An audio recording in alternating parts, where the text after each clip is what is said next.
Hey first grade, welcome back. It's me, Mrs. Lamb. We're going to continue with CKLA, Listening and Learning, Domain 3, Different Lands, Similar Stories. And today we're going to read a story that originated from the country of Egypt. You'll see it right there in green, many years ago. Today we will be reading a fairy tale titled The Girl with the Red Slippers. Think about the Cinderella story that we read the last time we met. If you remember, Cinderella was not treated very nicely by her family. Today, we will hear a story that originated in another country, but whose main character, there's that word character again, faces a conflict or problem similar to Cinderella's conflict. Listen carefully to The Girl with the Red Slipper to see how the stories are similar and different to one another. A long time ago in ancient Egypt, there lived a beautiful young girl called Rhodopis. Rhodopis was a slave. She had been born in Greece, but had been kidnapped by pirates. The pirates had sold the young girl to a rich Egyptian merchant. Rhodopis now worked as a servant in his house. Because Rhodopis was from another land, she did not look like the other servants or her master. Whereas they had dark hair and dark eyes, she had golden curls and green eyes. No amount of brushing would straighten those curls. The other servants teased Rhodopis. They also made her work even harder than they did. She had to get up before the sun rose, and she had to work while the stars twinkled in the night sky. She cleaned her master's house, she baked bread, she washed her master's clothes, she sewed, and she even tended to the garden. Rhodopis lived a lonely life. The other servants wanted nothing to do with her. And her master, though kind, spent his time either sleeping in the warm sunshine or conducting business. Over time, the animals became her friends. Rhodopis chatted with the birds that nested in the lemon and lime trees she tended. She told her troubles to the great white egrets, and she teased the red-tailed dragonflies. However, her best friend in the whole world was a hippopotamus. Whenever she went to the Nile River to wash her master's clothes, one particular hippo would come to the edge of the river. It would wallow in the water near her and keep her company while she worked. The hippo would look at her with big round eyes. Its ears would flicker whenever she spoke. Sometimes they would play together.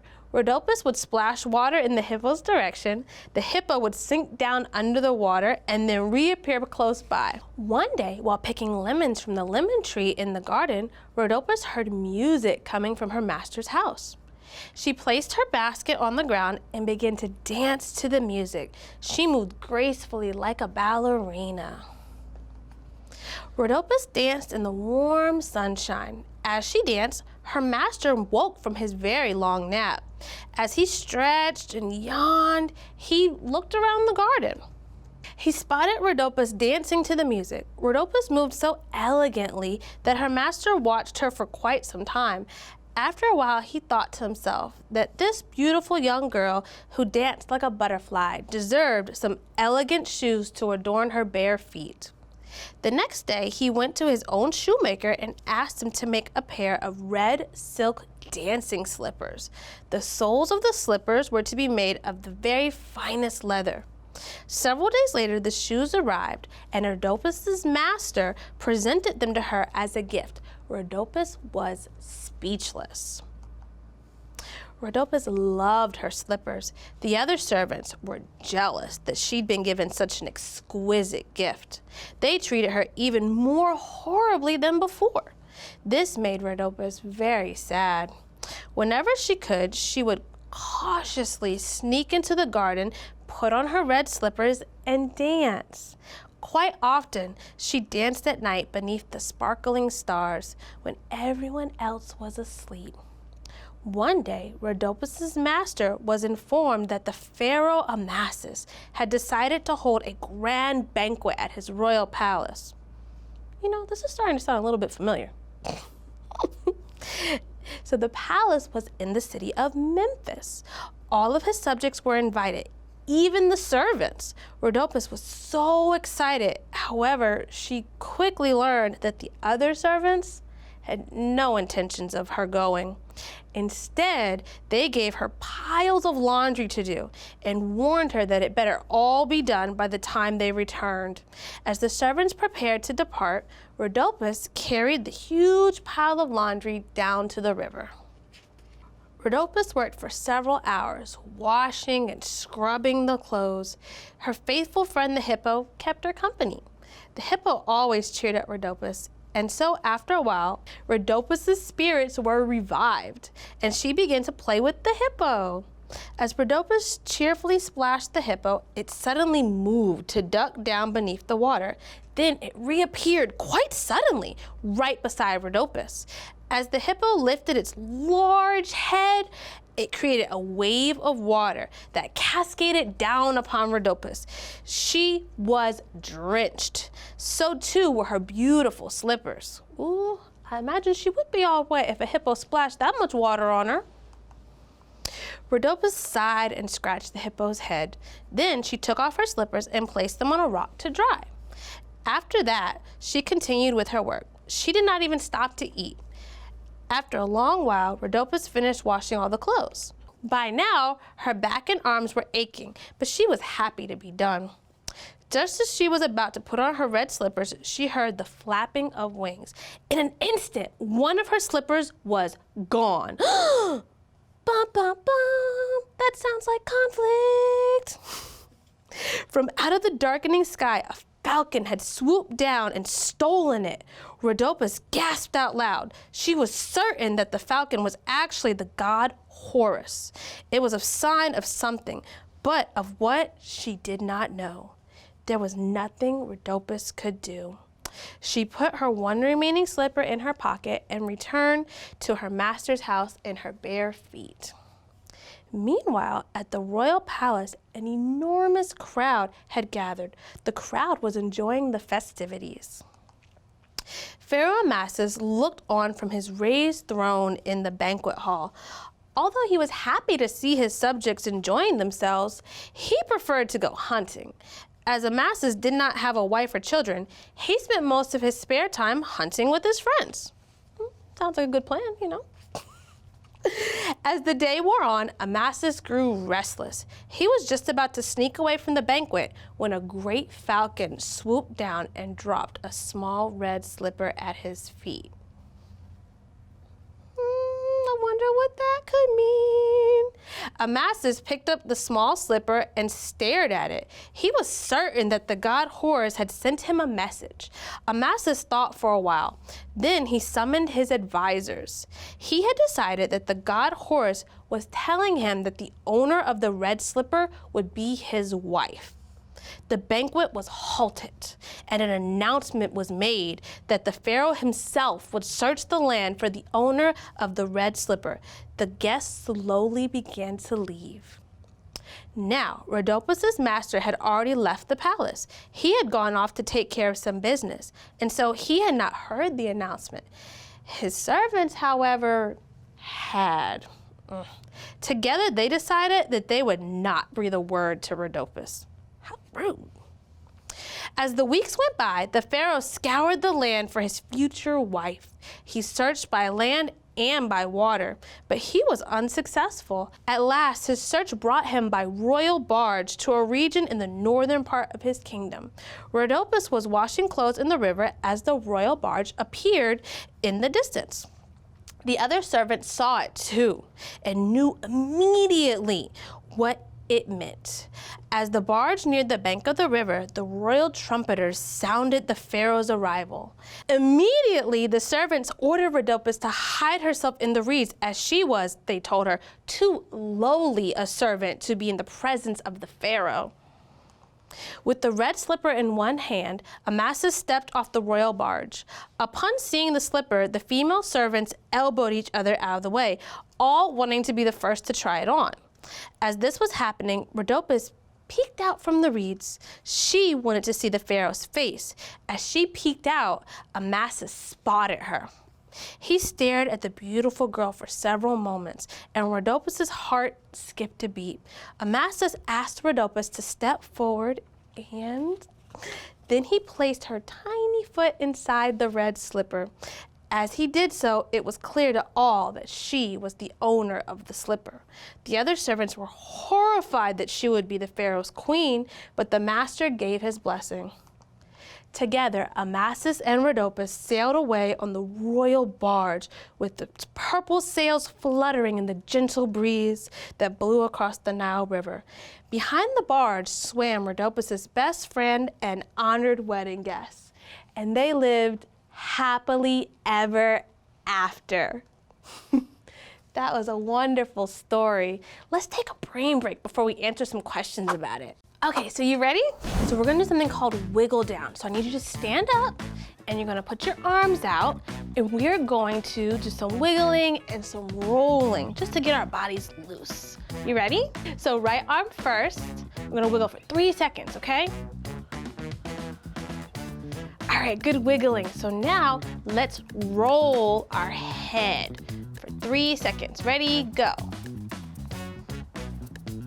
Woo, good roll. Let's finish that one. There we go. Okay. Okay, so let us wiggle our other arm, our left arm. You ready? Okay. Okay, good. And now we're gonna roll our shoulders back. Good job. Now, we're gonna do the same thing again, only this time 2 seconds per movement. So you kinda gotta think about it just a little bit faster, especially if you wanna do a whole roll of your head. Are you ready? Okay, so right arm first. Good job, head. Good. Yes. Awesome, good job. So this one is just 1 second, so it's kinda almost like super speed. You ready? Okay, here we go. So right, head, left, shoulders. All right, and boop. Great job, guys. Now let's get into some questions about the story we heard today. So again, we read The Girl with the Red Slippers. So my first question is, how is Rhodopus treated by the other servants? Yes, you are right. She was treated badly. They weren't very fair or nice to her. She was treated badly. Okay, good job. My next question is, what gift does the master give Rhodopus?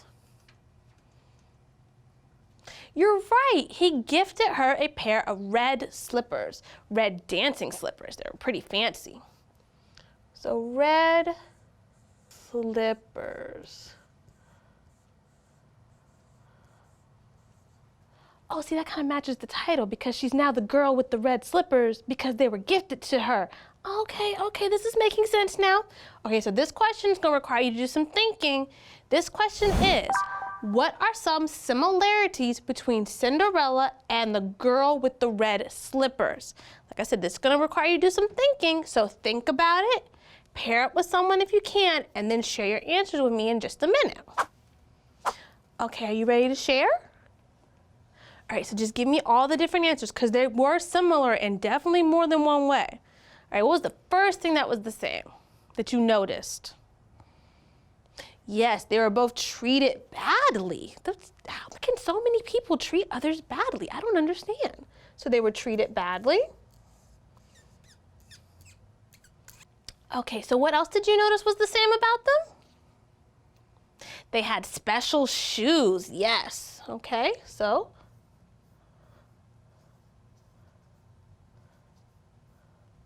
Yes, for Rhodopus it was for the slippers, and for Cinderella it was the glass heels that she was wearing. Very, very fancy. But regardless, special for both. Was there anything else similar between the two stories? You're right, and this is my favorite part. They both lived happily ever after. They lived happily ever after. They became royalty. They married.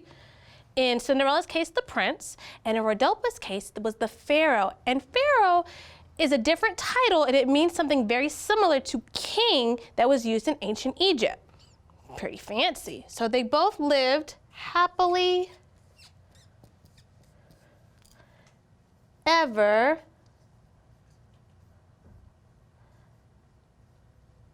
after. So they both lived happily ever after. That's wonderful for them. Okay, so on to my next question, because we've established that there are a lot of things that were the same. But how are the two stories different?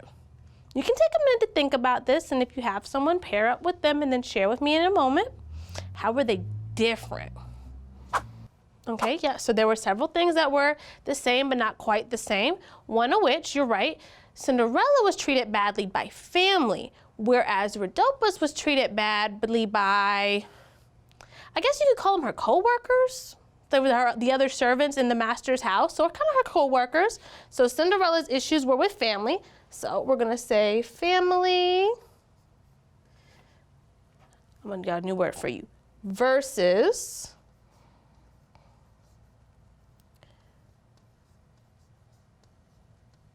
co-workers. Those were different. Okay, what else was different? Oh, that's a good one. The Cinderella story had magic. There wasn't really magic in this story. I mean, a bird could take your shoe. It's unlikely, but it can happen. And the odds of him dropping it when he realizes it's not what he's looking for, not too far-fetched. Okay, so Cinderella had magic. Good job. Cinderella had magic. And one more, we did mention that they lived happily ever after, but the status or level of the people they married, they didn't have the same title. While both royal, which we said was a fairy tale element, Cinderella married a prince, while Rhodopis married a pharaoh. Good job, excellent job. All right, so you clearly have been paying attention, and you paid attention last time we met too. That is amazing. I do have a word that was mentioned in the story that I want to practice with you. Can you say the word cautiously with me? Cautiously, good job. So cautiously means that you do something with care or caution because it may be dangerous. So for example, when it's time to cross the street, you look both ways and you cross it carefully. You are cautious so that nothing bad can happen to you. So I have some examples I want to share with you, and you will tell me you should do that cautiously or you don't need to do that cautiously. All right. Pouring milk from a full carton into a glass. You should do that cautiously or you don't need to do that cautiously. You should do that cautiously. Good job. All right. How about tying your shoe? You should do that cautiously or you don't need to do that cautiously. Right, you don't need to do that cautiously. I mean, maybe right now while you're still learning, it's not so much cautious as it's a little bit slower, but that's a little bit different, slightly different. Okay, how about crossing the street? You should do that cautiously or you don't have to do that cautiously. You should definitely do that cautiously and in the accompaniment of a trusted adult. How about walking by a pool? You should do that cautiously or you don't have to do that cautiously. That's right, you should do that cautiously because even if you're a phenomenal swimmer, if you're not ready to get in the water, your body might not respond the correct way and we don't want anything bad to happen to you. How about reading your book? You should do that cautiously or you don't need to do that cautiously. You're right, you don't need to do that cautiously. Take your time and be gentle, but it's not so much that you're protecting you as you're protecting the book. So that's not something you need to do cautiously. Great job today. Wonderful practice with the word cautiously. I had a great time reading the story of the girl with the red slippers with you and comparing it to the story of Cinderella. Until next time, bye guys.